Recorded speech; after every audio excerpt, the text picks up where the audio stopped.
Welcome. It's Monday, 1 o'clock. Deal Doctor Live. Thanks for joining. Eric did a great job last week sitting in for me, but we're going to probably see more of Eric and Kim and Tracy and Doug either in this chair or with me. We want you to see more of the Deal Doctor team who's working for you behind the scenes to get you the right answers. So consider that a segue to get you the right answers, because the first thing I'm going to bring up is Jessica Mann's post from over the weekend, where she was told by another broker that it was okay to accept an offer early if there was a clause in the listing contract that said that the seller was going to review offers at a certain date in the future, whether that was a few days or whatever. I don't know, it doesn't matter. But the broker, the other broker, told her that she could go ahead and accept that offer and cancel that delay of offer presentation just like that. And that broker is wrong.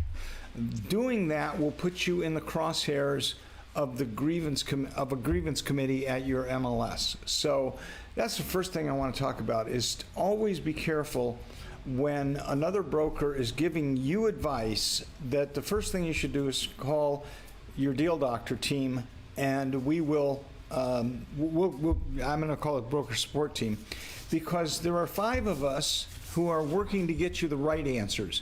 And if that means picking up the phone, as I did this morning for about an hour, and having a conversation with Gail Anderson, or talking with our litigator, Pat Drucke, we're going to do that for you to get you the right answers and not just give you the first thing that pops out of our head. So, in this particular case, and first of all, thank you, Tony Hernandez, for sharing your experience of having been down that road. And we have other agents who have experienced this as well and are experiencing it right now, where a deadline was created, and then the seller decided, well, we've got this great offer and we want to accept it right away. We don't want to lose this great offer, so let's forget about that whole deadline thing. And let's accept the offer. Well, again, you're probably going to put yourself at risk of a grievance complaint at the board. And let me back up, first of all, to the air quote deadline thing I keep doing, which is, let's use the right phraseology. Deadline is not the right phraseology. If you put in your listing contract that the seller will review no offers earlier than a date, that's correct. Saying deadline for offers is Monday at 5 o'clock is not correct, because for 2 reasons. One is that suggests that the buyer or the seller is not going to accept any offers after Monday at 5 o'clock. Well, that's ridiculous if they don't have any other offers, right? I mean, that just doesn't make any sense. But it also sets up the situation for a buyer's agent to come in with a lower offer, or I mean with an offer earlier than the deadline, and say, if you cancel your deadline and accept our offer is great. It's $50,000 over the asking price. It's $50,000 non-refundable earnest deposit, no inspections, no appraisal, so on and so forth. Terrific offer, great. But unless you go through the specific steps in order, you will face a grievance committee. And just the fact that you have to defend yourself against a grievance complaint will take a lot of energy, a lot of your time, and it will be, it's emotionally hard. So be very cautious when you get that agent who calls and says, oh, it's no big deal, you can cancel your deadline. You can cancel that language that says seller will review no offers no earlier than. You can just forget about that and accept our offer. Be very careful. The first call should be to the Deal Doctor line, because what we will tell you, we'll walk it through, that is that you have to first of all to amend the listing contract to remove that phrase, remove it from the multiple listing comment section and the agent comments, if you put it there, and then you have to make everybody aware that you are now accepting offers at the present time, that you're not waiting to present offers till later. It's a very, and then you have to, after you've done that, notify everyone on Showtime or who has shown the property or may have expressed an interest in the property, and you can never be sure whether or not you've covered them all. In fact, one case going on right now, the agent never even expressed an interest in showing the property or in any interest in the property, and yet has filed a grievance because the agent accepted an offer, the buyers or the sellers accepted an offer earlier than the deadline. So it's a very specific step-by-step process that has to be adhered to in chronological order, and frankly, it's dangerous. So if you're going to have that kind of language in your listing contract, be sure that you explain to your sellers that if we change this, you know, let's not change the game plan. Here's the game plan. Let's not change the game plan if somebody comes in early and tries to, you know, jump the market here, because ultimately it's going to put you in the crosshairs of a grievance complaint.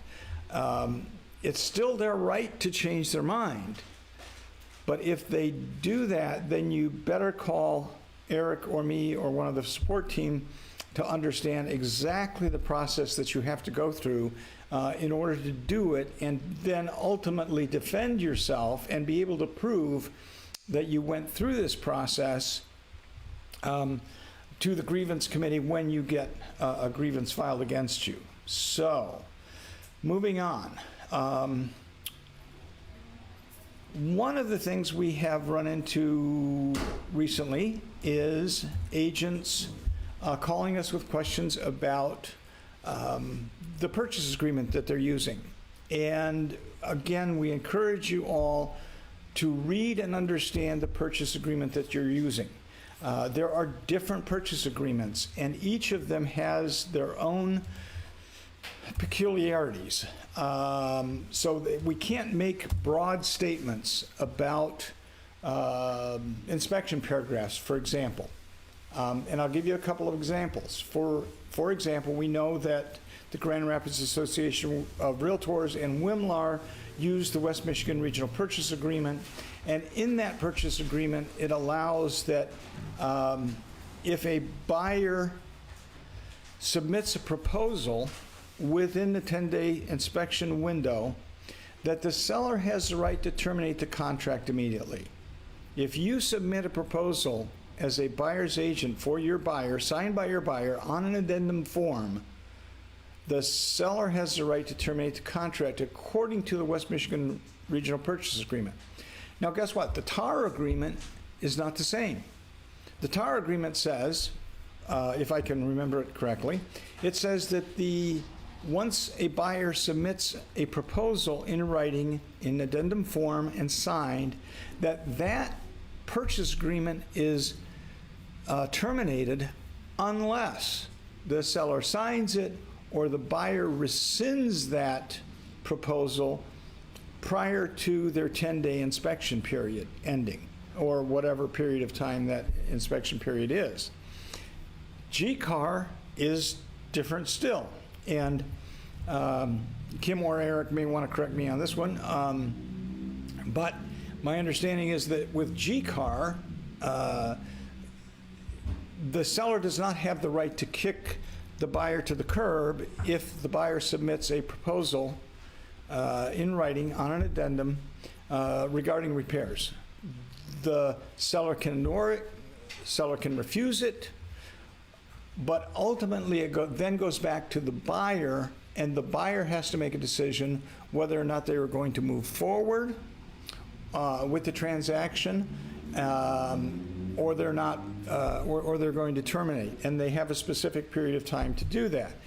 But it's really important that whatever purchase agreement that you're using, it's important that you know it in and out. I mean, it's just really essential. We can help you. Sometimes we may not be available or able to get online into dotloop and pull up that contract, but if you give us a little bit of time, we can probably walk it through. So let's talk about another issue which came up recently. I've said many times over the couple of years that we've been doing this, that you should always avoid telling your clients anything until it's in writing. For example, sometimes we've had clients say, hey, we've got a verbal agreement, verbal acceptance of our offer, only to be disappointed later when the listing agent calls and says, oh yeah, by the way, another offer came in and we accepted that one.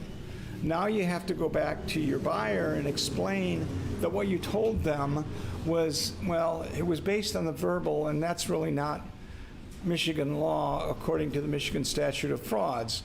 If it isn't in writing, it doesn't exist. That's the law. That's what we learned in pre-license training. It's very simple. If it isn't in writing, it doesn't exist. So let's go back to, let's pretend that you call your buyer and say, hey, we have a clear to close. It looks like we think we've got a clear to close next Thursday. And your buyer does something to act on that information. Let's say that they go and rent an apartment or make an offer on another house. That information that you've provided them may change. So unless you have it in writing, unless you have something from a lender that says, yeah, we've got a clear to close, and from the other agent saying we're going to close at 2 o'clock on, July 23rd or whatever it is, I would be very, very careful to communicate that information. So proposals and addendums must be in writing, not emails or verbal. Now we're going to get into a conversation here because there is a lot of uncertainty and confusion over what constitutes in writing. For example, if you send an email, if the buyer's agent sends an email to a seller's agent saying the buyer would like them to replace the septic system based on the septic system report, the buyer would like them to replace the seller to replace the septic system, is that a written proposal? And the answer is probably not. If the seller agent responds, oh yeah, they'll do that, is that an agreement between the two parties? No, it's not. The agreement always has to be between the two parties of the transaction, between the seller and the buyer. So if there's going to be any proposal regarding any inspections or survey or title work, all of those things have to be in the written form of an addendum and signed by both parties, whoever is initiating the action plus the one who has to accept that action, whatever it might be. I also avoid telling, just on the point of verbal stuff, we have a clear to close, we have a verbal acceptance, we have an offer coming in. All of those things are very dangerous to tell your clients until you see them in writing, because ultimately your client could be disappointed when they find out that none of those things are come true. So unless it's in writing, it's probably not, it's probably best to avoid getting into that conversation, you know, until you actually have that addendum or purchase agreement. So,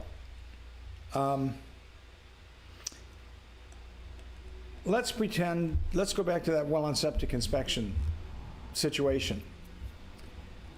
The buyer has a right, according to the contract, if the well and septic inspection come back bad, unsatisfactory to the buyer has a right to make a proposal. That proposal, again, has to be in writing. It has to be signed by the buyer as an addendum to the purchase agreement.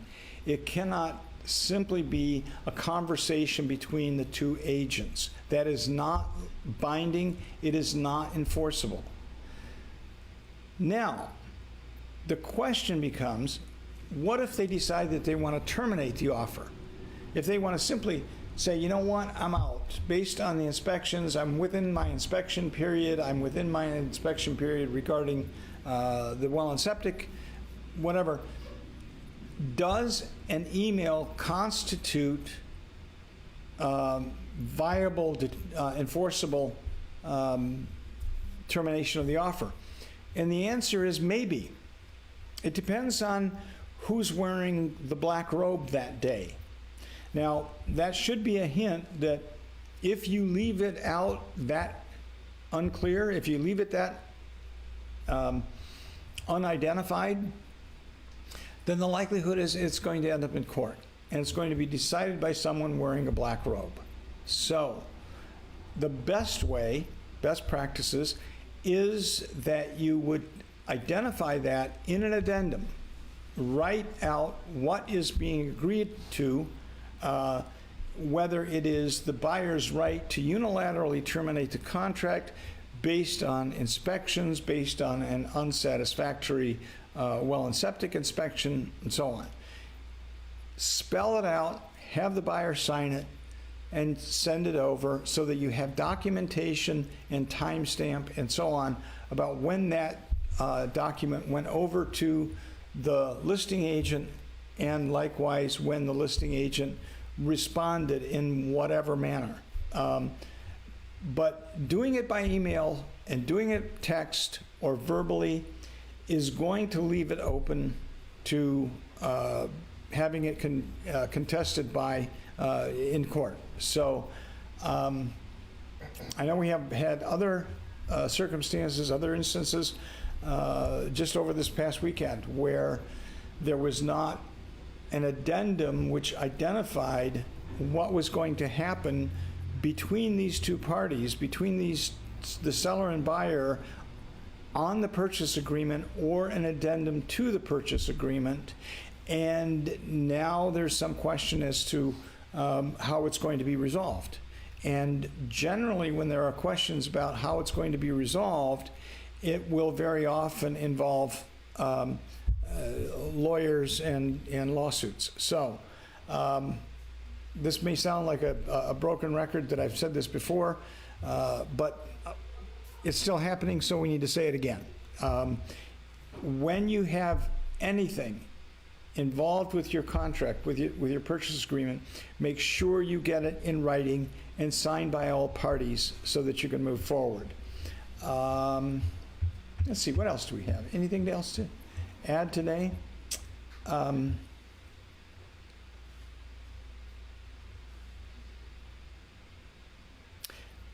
effective date. We got a couple of questions on this actually over the past few days. When is the effective date? Well, on the Grand Rapids, the West Michigan Regional Purchase Agreement, paragraph 1 identifies that the very first day, that the effective date is, let's say today, July 19th. Everybody comes together, signs, acceptance of the offer, you have a meeting of the minds. No, the acknowledgement has not been signed. It's not required in order to make the contract enforceable. That's another misconception out there that a lot of brokers have, and they will argue you know, to the death about it. But courts have held that once you have a meeting of the minds, buyer and seller agree to terms, you have an enforceable contract. Let's say that that's today, the 19th. The effective date identified in paragraph 1 of the West Michigan Regional Purchase Agreement is tomorrow, the 20th. That's the first day of the 10-day inspection window.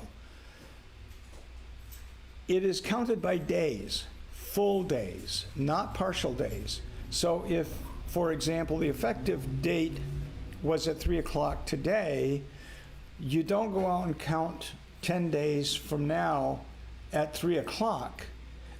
The buyer gets 10 full days to till 11:59 p.m. So the same thing holds true of or the opposite holds true, I should say, of the seller's disclosure form. That is a 72-hour or 120-hour window, depending on the manner in which it was delivered. And every paragraph that stipulates hours versus days, when it says days, it's full days. When it says hours, it's to the hour. So again, we have to be very aware of what our contracts say. And I would encourage every agent to go through every paragraph of the contract so that they understand the process of making a proposal based on the inspections and what time frame the seller has to respond and what happens if they don't respond or what happens if they reject. It's in your purchase agreements, and it's important that you take the time to look at them, read them, and understand them. And so, with that, if you have any questions, put them in the thread here, and we'll answer them as best we can. And thanks for joining, and we'll see you again next week.